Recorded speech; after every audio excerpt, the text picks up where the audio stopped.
Hello viewers, এই মুহূর্তে আমাদের হাতে আছে একটা অপ্পো পাওয়ার ব্যাংক, যেটার ক্যাপাসিটি রেটেড ক্যাপাসিটি লেখা আছে 20,000 mAh ব্যাটারি।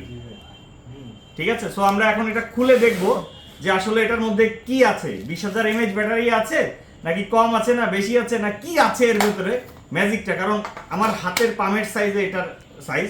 সো আমরা এখন দেখব যে আসলে এটার মধ্যে কতটুকু ব্যাটারি আছে বা এটার ক্যাপাসিটি কত হতে পারে। আসুন খুলে দেখি। ক্যামেরাটা একটু ক্লোজ করো।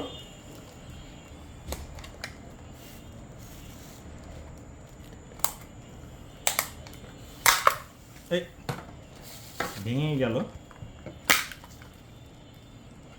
মাশাআল্লাহ। এটা কি অনেক শক্ত। এটা হচ্ছে একটা ব্যাটারি আর বড় সাইজের একটা কাচের টুকরা আছে। সবাইকে একটু দেখান যে কিভাবে এটা 20,000 mAh পসিবল।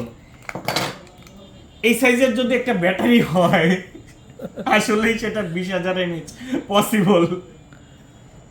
একটা বড় সাইজের কাচের টুকরা এবং এর ভেতরে যে ব্যাটারিটা লাগানো আছে দেখো 1800 mAh এর একটা মোবাইলের ব্যাটারি লাগানো আছে।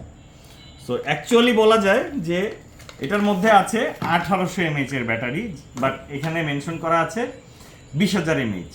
সো এইভাবেই আপনারা প্রতারিত হচ্ছেন আমাদের দেশে।